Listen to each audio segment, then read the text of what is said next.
Welcome to Building Basics for Libraries Conversation Series, where we meet industry professionals to discuss the topics most affecting libraries and their buildings today. We are honored to welcome Chris Noll. Chris is a founding partner and principal at Noll Tam Architects, where he leads the firm's work in library, educational, and civic architecture. Over his career, Chris has guided many of the firm's signature public projects, including the Hayward Library and Community Learning Center, which earned a special commendation in AIA California's Design for Integration program, and the Half Moon Bay Library, recipient of a 2019 AIA ALA Library Building Award. He also served as a juror for the 2018 AIA ALA Library Building Awards, representing the profession in the evaluation of excellence in library architecture. Chris is deeply engaged in the library and design communities. He holds active involvement in both the California Library Association, CLA, and the American Library Association, ALA, and is passionate about the civic and cultural role of libraries in community life. He believes that libraries embody the weight of history and represent the best ideals of democracy, freedom, and independent thought. Welcome, Chris. Thank you for being here today. Thank you for having me, Carlos. I'm glad to be here. My pleasure. You and I go a few years back. I think we were introduced by Michelle Pereira, now at the city of Sunnyvale. And so it's great to see you again and having you on the program. Great. Look forward to chatting with you. And also congratulations on the 30-year anniversary for your firm. What an incredible accomplishment. It's been a wonderful road that we have followed at Noll Tam, and we're so glad to be where we are and doing such kind of really fun and interesting work. And you're not are you keeping track of the number of libraries that you've designed to this point?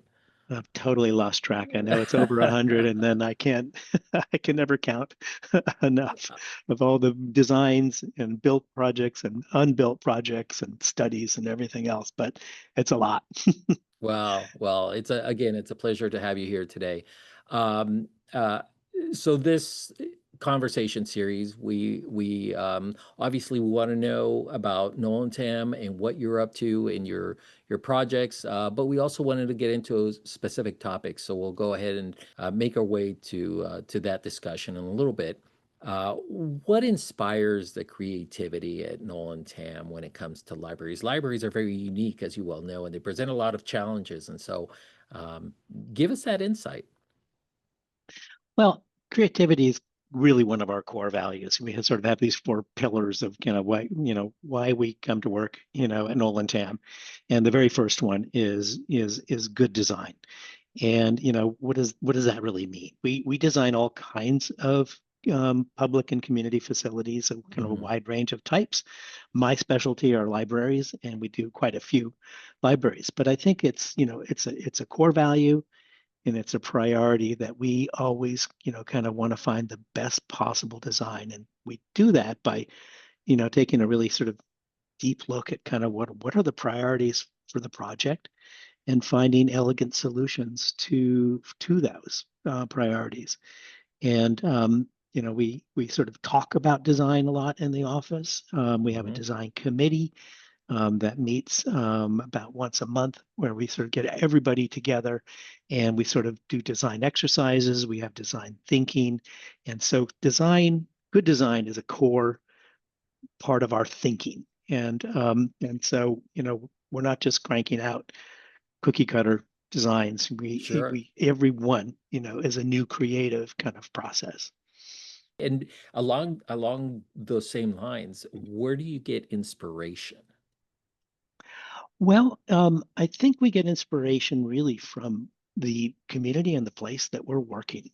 I mean, we look we look outside at kind of what other people are doing in the world of architecture and architectural buildings and libraries specifically, but we like to follow our own muse on these Okay. things because Sure. we don't want to copy somebody else and we don't want to copy ourselves. And so I think we start with kind of really the basics about kind of thinking about community needs. What are the Hmm. needs in the community? And kind of putting those into some kind of a top context. And we can talk about how we do that in a minute, but Hmm. sort of those community needs are forefront, and that it has to do with kind of it has to do with design, it has to do with service, it has to do with, things that are less tangible that the community doesn't think of as design, but we think of as design. So, Sure. we hear something and they sort of, they want something, some service or some product to them, but we think about how to make that into something that's a really great design. We also think a lot about the staff, the staff's needs. What is their Right. plan of service?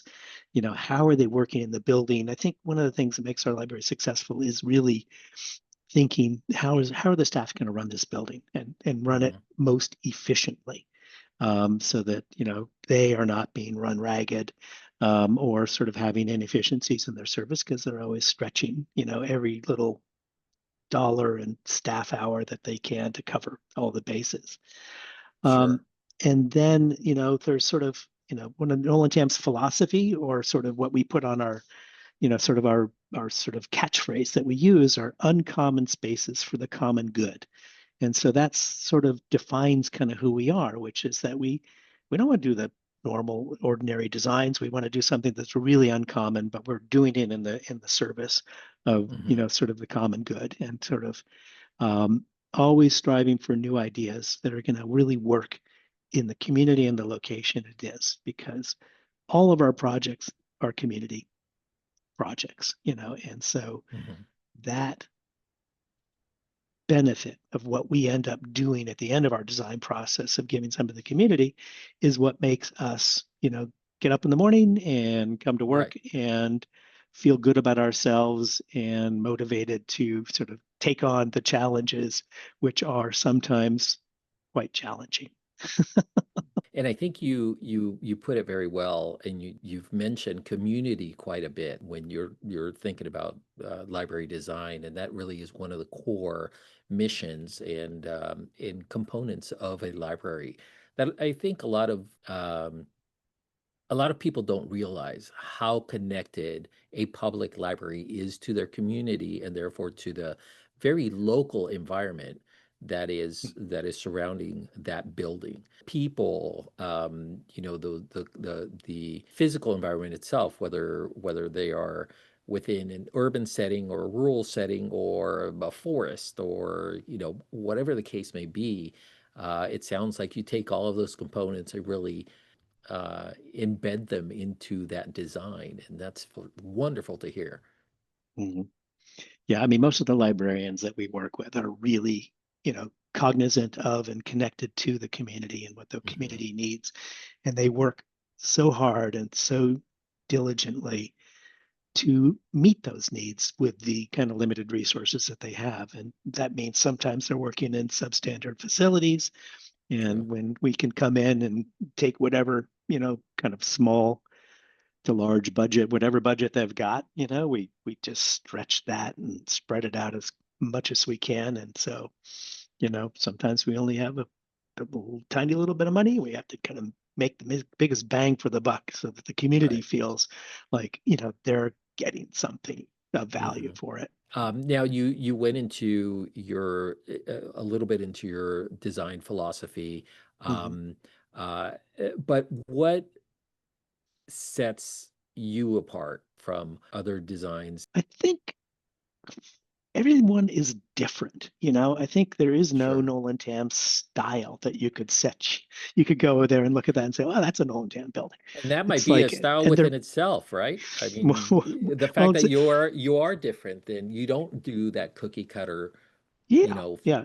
It's very intentional, that repetitive. we don't kind of repeat ourselves, Right. but we don't copy other people either. And, and I Mm-hmm. think, there Mm-hmm. are architects out there and I go, oh yeah, that's a such and such person's. And I can tell that's so and so's. Sure. Noll Tam, I hope, you kind of, I mean, you might look at the quality of it and say, oh, that might be a Noll Tam building, but you'll never know it just by looking at the materials or the detailing or the design.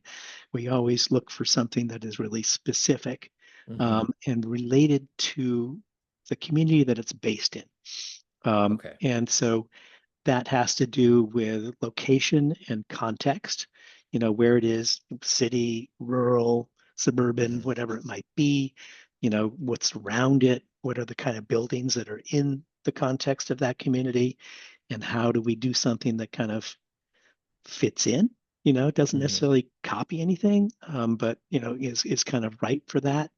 I think one of the highest compliments I received, for our Half Moon Bay Library from the Planning Commission review was that they said, this doesn't look, I mean, and it was a long process of trying to kind of, um, find out what was the right design solutions in that small scale beach town community.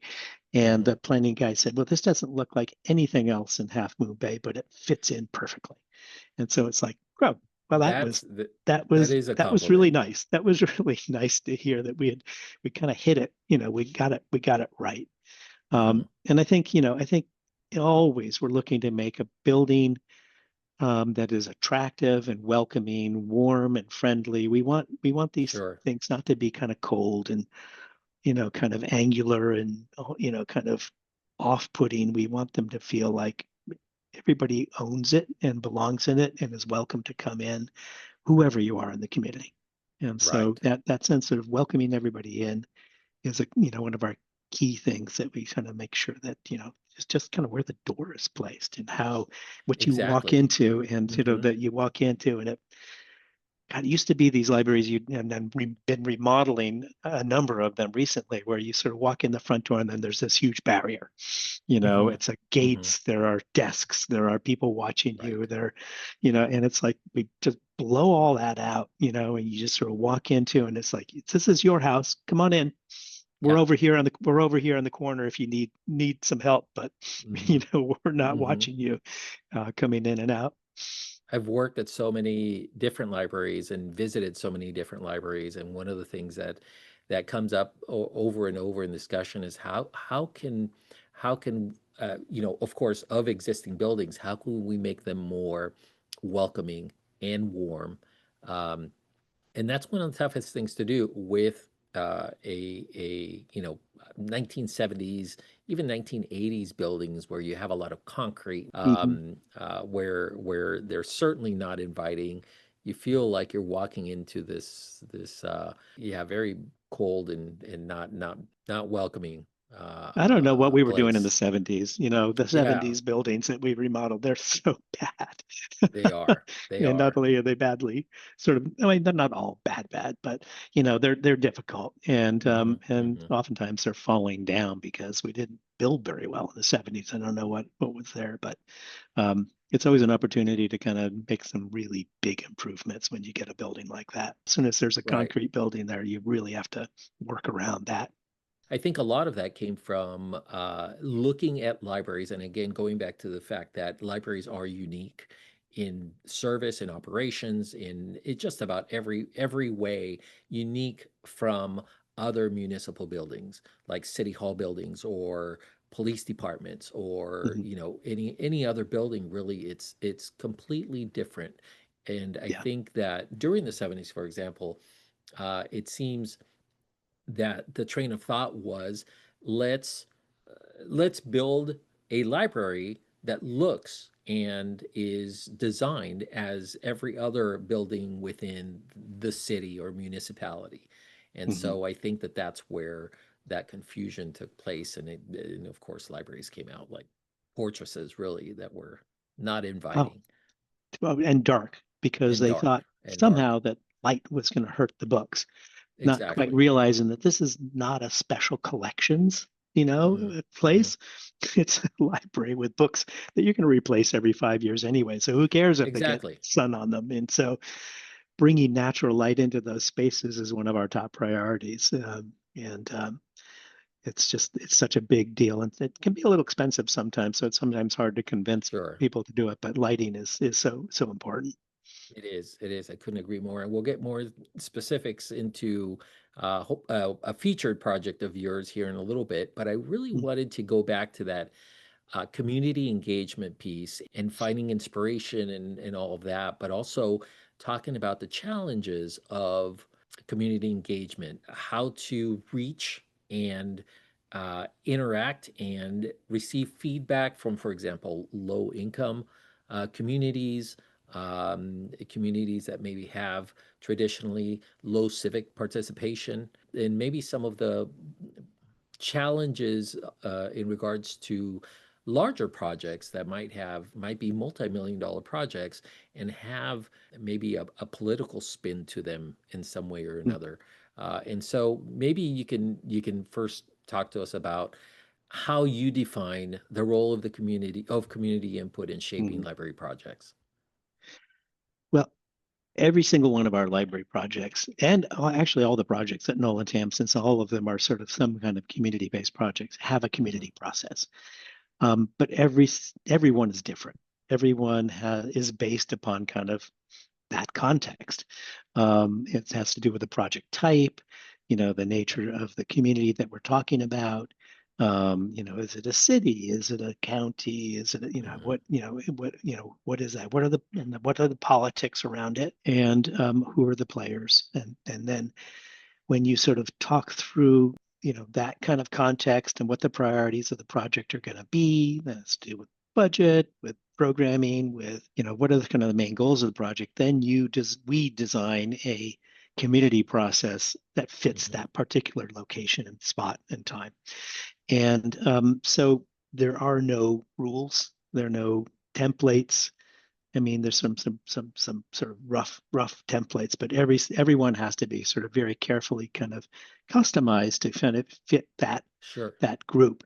And so that's something that we've gotten really good at, and we love doing. Actually, it's really one of my favorite parts of a process is those initial community meetings when you sort of start to reach out and find people, in that. And I think, reaching out is the nature of the game. You don't just sort of Right. publish, oh, on such and such a date, we're having this community meeting. If you want to come on and we'll show you what we're doing. Mhm. That to us is kind of the lowest bar, the lowest level of effort that you can do. And we try to do a lot more than that on most of our projects.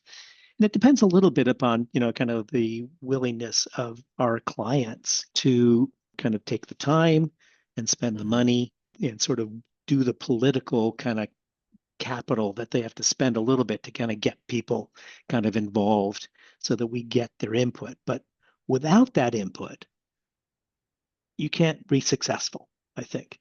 I Sure. think I think that's sort of my bottom line here is if you want this project to be successful and truly represent the needs of the community, Mhm. you have to have a substantive, thorough community process to figure out what that is because you can't take the template from the town next door and put it over here and say, yeah, it's the Right. same. It's like, Right. no, it's never the same. It's always something else different.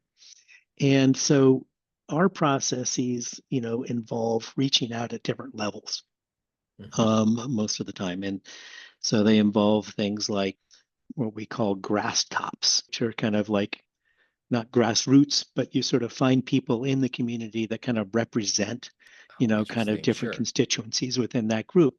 And you do Mhm. individual interviews with them and you get some really good insights because you're sort of talking one on one about things.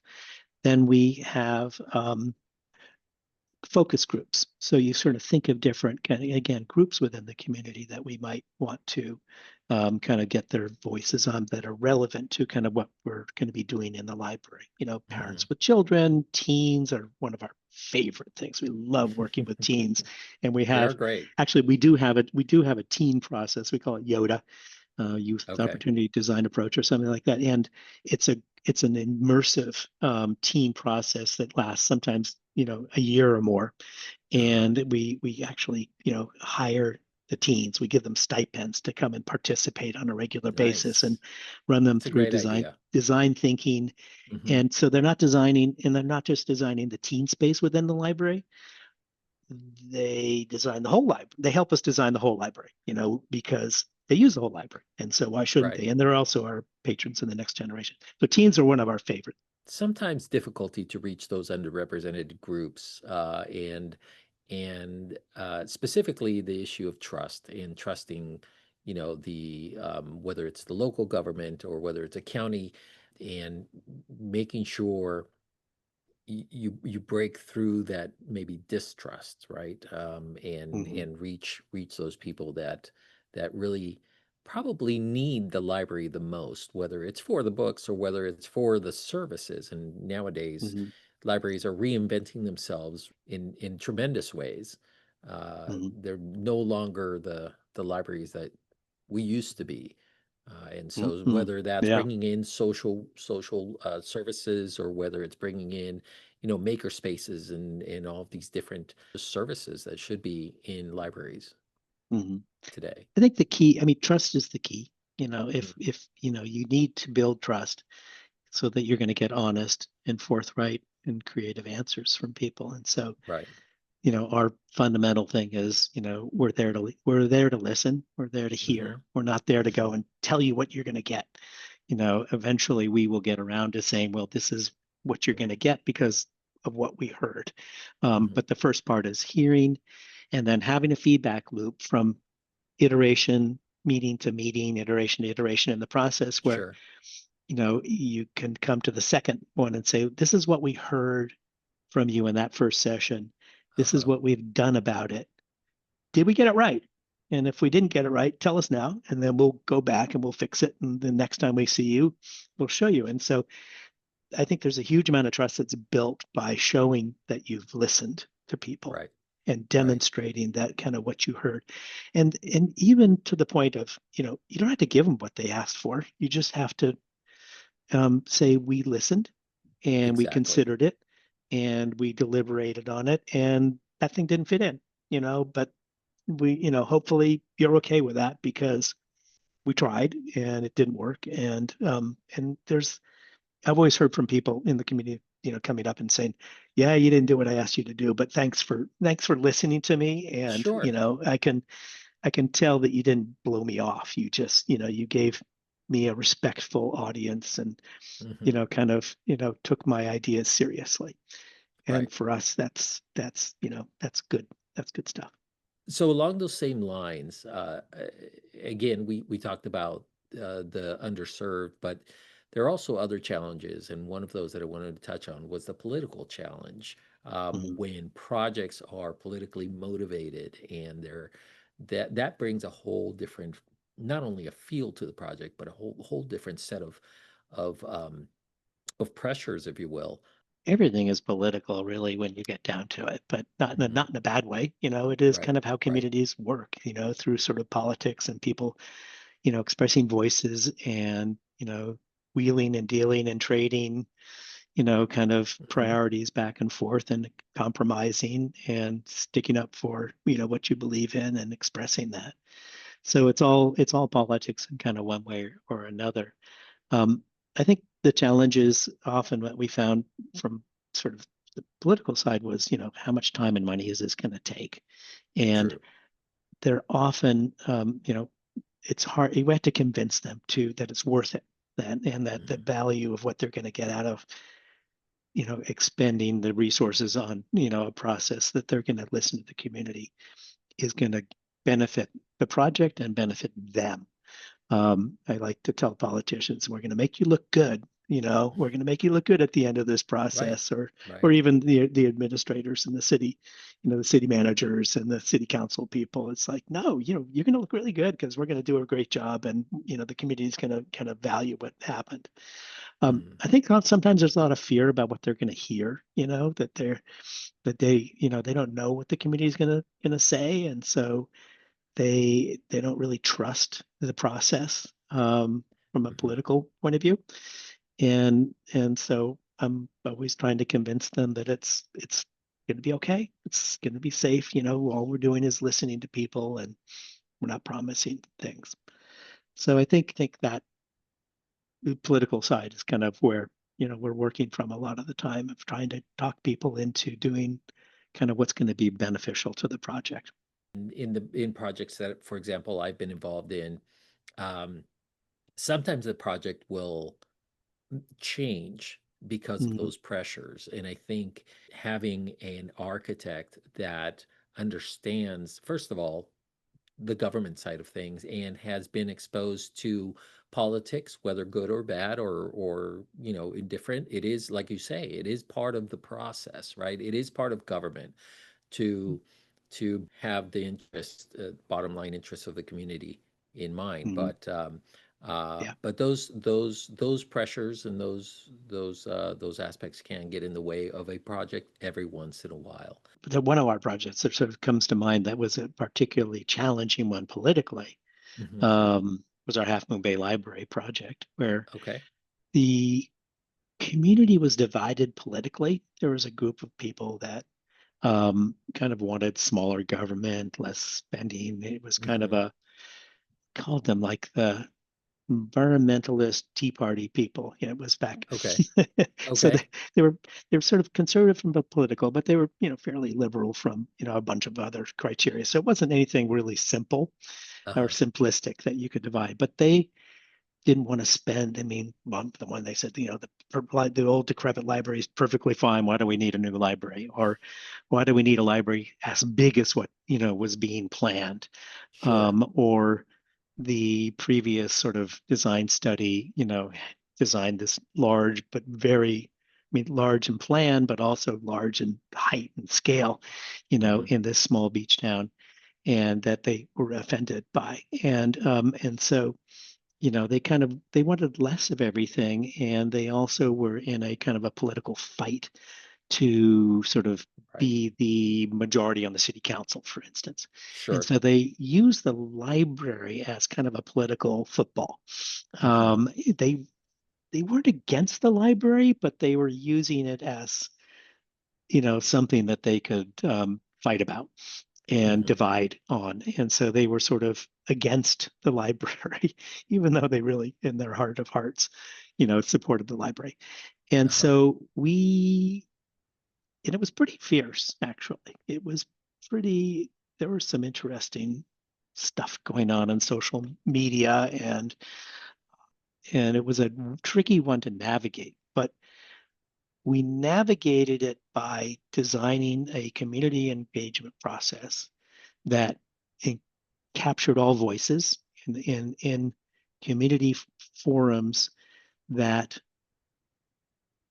didn't allow anybody to grandstand, Okay. that got down to it was a long process. It was 3 or 4 months of this, and of sort of starting out kind of really early on visioning and being really careful about listening to everybody.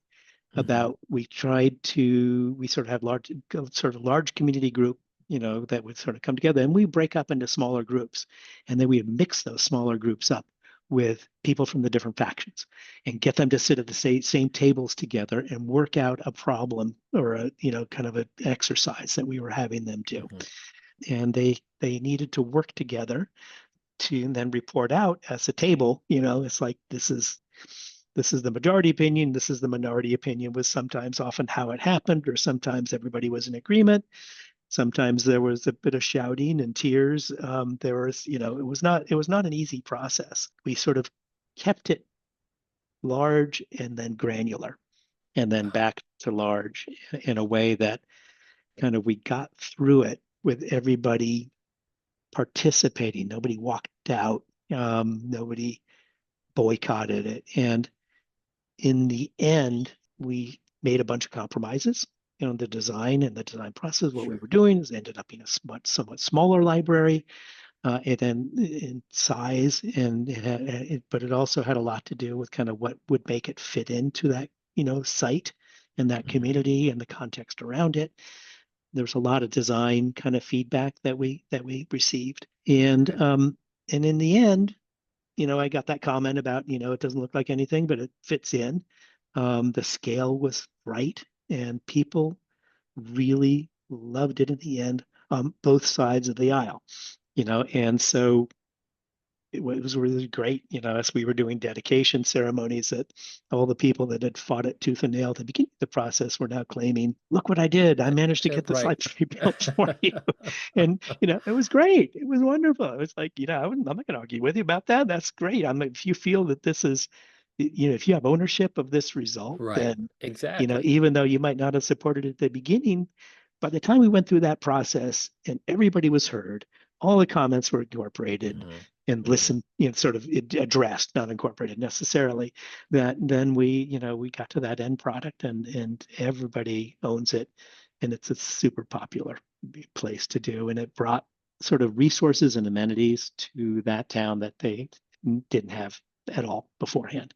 And so, it is the place to be in that town. Well, what a great success story. I mean, to me, that really does sound like success because you bring in essentially two factions, if you will, two different trains of thought, and for not um, no one being better than the other necessarily. They're both looking out for the community, bringing them together in that process and building something that shows that collaboration and cooperation and those common themes where now they see the library as this kind of a knitted piece, right? Where all the fabric is just coming together and making Mm. one nice blanket. And so that really is wonderful. I mean, what a Mm. great success story. That's great. So tell me more about Half Moon Bay. Yeah, well, um, it needed to fit into sort of almost a residential neighborhood. It's a small Okay, scale community, and so sure. from a massing point of view, we had these different parts of the building that we kind of worked to keep that it low on the sides that were near residential, but we still wanted to have a Hmm. big kind of reading room, a light filled big reading room, and so we were able to kind of create that by sort of setting it back with a sort of a lower volume piece in the front, that allowed us to kind of have that kind of grand space, but it wasn't kind of in the face of everybody kind of right on the street.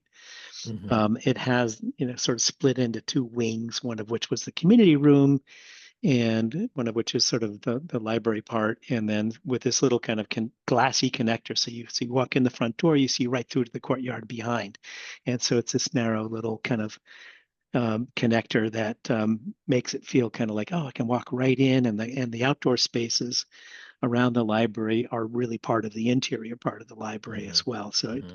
it sort of fits. It was not a big enough site really to do all of what we wanted to do. So we needed a two-story library to make it fit. So that was a big scale thing. And so these were the mechanisms that we, used to kind of have the large scale because we needed it, but make it not feel like large scale. And so, Uh-huh. on the community rooms, kind of the eaves are kind of low, around the street corner, and things like that. So it sort of fits comfortably within the community. And then we sort of used materials on it. I mean, it's got, steel and glass because that's the construction type. But Yeah, the there's a I'm looking at it now. oh yeah, but we use wood. We use natural wood on the Uh-huh. outside. We used copper. And it's expensive stuff, and we used it kind of sparingly, kind of where it really counted. Hmm. And so it is it and stone, natural stone we used on it. And all the materials, exterior materials that we selected were materials that could weather naturally. So nothing needs to be painted. Oh, the roof is kind of a zinc alloy kind Let's of see a if I roof. can. So all of these materials don't need to be, they could be cleaned every now and then, but they don't have to be painted. They don't have to be Sure. maintained much at all. They weather, and it's a coastal environment. It's just, it's a mile from the ocean. And so it gets pretty hard, kind of weathering on it. And so Right. we picked these materials so that they would sort of weather naturally and look really good. And it's really stood the test of time. I mean, it hasn't been that long, but it's been a number of years now, and it's looking as good as it ever did. Let me, and, if you don't mind, let me yeah, go ahead and share the screen. Okay. so that's Okay. that you can sort of see that the big space is kind of that big beyond, but then the community room is right there in the foreground, and it's really quite low, and there's some houses across the street and next to it, and small Hmm. two-story commercial buildings, and then down the street are kind of the on the ground floor of the staff, and on the upper floor the teens and the other rooms. Here you can see that entrance. It's all very glassy and transparent and light. Hmm. Light was a really big thing for us. We just wanted to have this library filled with as much natural light as we could. And you can see that natural material, wood material weathering and Corten steel on I some of the see it. landscape elements. Yeah, Right. I see the stone and and the and wood the elements there. stone and the copper. There's copper Hmm. flashing and copper Hmm. panels. Yeah, I love the entrance. It really Yeah, does invite you in. Let yeah. me move to And it's this next slide really here. designed. It's really designed for the climate zone that it's in as well. It Okay. is a coastal environment. It's very foggy there a lot of the time, Hmm. so the glass canopies, and all the natural light coming in, you know, work great in that location, and that's what you want. You want the light. Might not work in LA, it might not work Sure, in sure. Phoenix, because it is those are different climate zones and different solar, access and things like that. So Hmm. it is very much made for its place. So yeah, here you are in the lobby. You can sort of see as you come in the glass on the right, the glass on the left, and you can see everything from this one spot as you walk in. That's another one of our design philosophies is you don't need a lot of signage to tell people what to do or where to go. Sure. You walk in and you say, oh, there's the community room on the left. There's the children's area. You can kind of see that little circular thing under the stairway. That's nook. They get in there and then they go into the Right. children's room, And or you that's can go in through the doorway. such a great feature. And, Hmm. under the stairs. I mean, I hate to waste any space at all, and the space Right. under stairs is always one of those problematic areas of like, what Hmm. are we going to do with this to make it great? And so every time we have a stair like this, we rack our brains to come up with something sort of new and creative that we can do. Children's room, the Okay. theme is kind of that coastal kind of thing with Hmm. bubbles and Hmm. circles and things like that on the walls. This was a really fun one to design, for the kids, and ends up with there are a lot of circles, circular windows. I didn't do too many circular windows, but I did have several of them here. And this must be the main This is library the sort of the space. upstairs reading room. And Okay. again, you can sort of see that on all four sides of this space, you have glass. Hmm. And it just, and in every direction, there's a great view. You can view to the ocean, you can view to the community and you can view to the mountains behind it. It's just, every view is an opportunity, every direction is an opportunity for a good view. And Hmm. is that a park space next to the building That or? is those in that direction is just sort of treetops over a residential Okay. neighborhood, and Well, it then looks beautiful. the coastal range is just up there Okay. beyond. And so, Right, right, and the right. same on those high windows. What can you see out of those tall windows on the left? And Uh-huh. you do see the mountains through those windows. So you're in the room and you actually see something other than just sky up there. Sure. And Sure. this photo also is testament to our structural engineer, kind of really creative approach to kind of having a space that is open and light and not filled with a lot of heavy structure. We like to, Uh-huh. make the structure go away. And you can see those cross bracings, and that replaces shear walls, things like Okay. that. I And was gonna say those are almost like upside down trusses. And the truss, can see that there's a wood beam at the top of the truss, but then Right. there's a steel rod at the I bottom of see the that. truss with a little thing. And so that sort of that reinforces the wood beam. So it Uh-huh. makes the wood beam be much smaller than it would otherwise need to be if it was just a straight span. So the Okay. metal parts kind of go and give it a kind of a truss, but in kind of Yeah. an upside down looking one. That's fantastic. This Second is the story, teen maybe? space This looking is the teen into space. the Sure. into the stairwell, and then Okay. the main reading room beyond. I So got this it. was this was a this was a great, kind of place for teens. Very, very active, very heavily Hmm. used. And so the teen space has a maker space that's right next to it, and then group study rooms beyond that. And so it's and then with a laptop checkout machine, vending machine kind of in that same zone. And so And when school gets out, this place just fills up, and I teens bet. are there. They're in there. They're checking the laptops back in and pulling them out because I've worn them out already and used up the battery. And they're in those group study rooms every day. And this the teen space is just it's really active. It has kind of areas of quiet sitting, but also for studying and sort of there's no one type of teen, just as there's no one type of adult that's in terms of what Sure. it is they're looking for in the library. Right. So, some are looking to socialize and some are looking to study and some are looking to do group study activities. Hmm. And so you need to find kind of all the places for all those things to happen. Yeah. Yeah. Yeah. And we'll just go through one more here, and maybe you could tell me about the meeting room.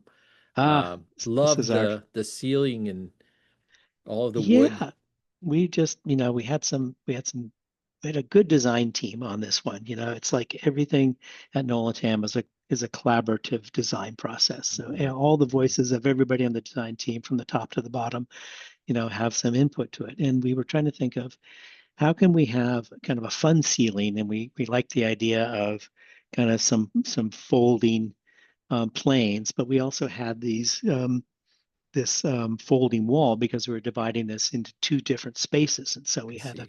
kind of a horizontal um, place where we could put a track, for the structure and the track to have this wall come across. Uh-huh. And so we just thought of origami a little bit and how can we do something that is we haven't done before and we haven't really seen before, and how can we do something that's really unusual? And those are all perforated wood panels, so it's all acoustical materials up Okay. there and around the walls of the room. So that's another priority for us, which is acoustics. And I'm Sure. always banging my drum with the team and with the clients about, spending and doing acoustically absorbent materials wherever we can, because there's nothing, again, as people age and the hearing gets more difficult, a Right. reverberant room with lots of noise in it makes it really hard and uncomfortable places to be. And Hmm. and I think we spend a lot of time and effort thinking about all the acoustical materials that we can use.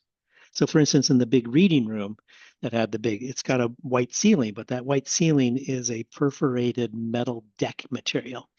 Okay. So Okay. it's a structural deck, so it is the structure to hold the roof up and Hmm. spanning all the way from those wood beams to wood beams, but it also does acoustical, and it's a place to run the wiring and the sprinkler piping to keep it Hmm. all hidden away. So it's one of those, materials that, does three or four different things for us at the same time and ends up being an economical choice as well as a really attractive one because your ceilings are really clean and light and beautiful. Right. And so it bounces the As light this off, it is. absorbs the noise, and this one is a more complicated version of kind of that thinking. Oh, I love it. I love it. For whatever reason, I've always been attracted to the look and feel of natural wood, Mhm. and having that throughout the ceiling space is beautiful. And Very, it's very very, nice. it makes it very, people respond to it. I mean, Hmm. we talk about biophilia in architecture, Hmm. which is the principle of bringing in natural materials and patterns and systems and bringing those into the design and the sort of the experience of the person, and wood is a key element of that, and we use it as much as we can, and to sort of do a variety of different things, but it does make these spaces feel welcoming. And warm. Hmm. Yeah. It's the characteristic of wood Hmm. as a warm material, much more so than any synthetic or concrete or any of that. Hmm. Wood Hmm. is beautiful. It's Yeah. beautiful. Yeah. Well, Chris, gosh, what can I say? I thoroughly have enjoyed this almost hour that we've had together. But I do have one other question for you Mhm. before we end this conversation. What would architects want? What could they learn about libraries and the municipal design process that would be helpful in the work that you do? If I'm speaking to architects, it's to be humble Okay. to listen really carefully, to meet the needs of the community that you're serving, that Hmm. your work is in service to a community. It's not, kind of about ego. And so I think for me, and I think those are the key things that I think that I would take away, which is, making beautiful spaces for your clients, but they serve those clients in a functional way and in an aesthetic way that kind of responds to them. Right. And I think that would be my main takeaway. Well, beautiful final words. Again, I truly appreciate the time that you've taken to be here today and have this wonderful little conversation. So, um, hopefully, I'll be up in Half Moon Bay to check out the library there and visit. Great. Well, it's been a great conversation, Carlos. I really appreciate it. Well, thank you, Chris. Today's conversation has been brought to you by Building Basics for Libraries, helping libraries master facilities. For more information about programs and events or training opportunities, please visit bb4libs.com. Thank you for joining us.